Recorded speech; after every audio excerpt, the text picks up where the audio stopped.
মকুল ভাই বাটা মাছ কয়টা কি যাইছি কুরাল কুরাল মাছ এই দেখেন কুরাল মাছ কুরাল মাছটা দিয়ে দিন কুরাল মাছ পাতারি মাছ এটা ফুটি রাখতে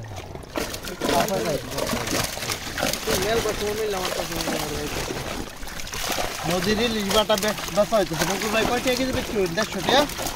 শুধু সিলভার মকুল ভাই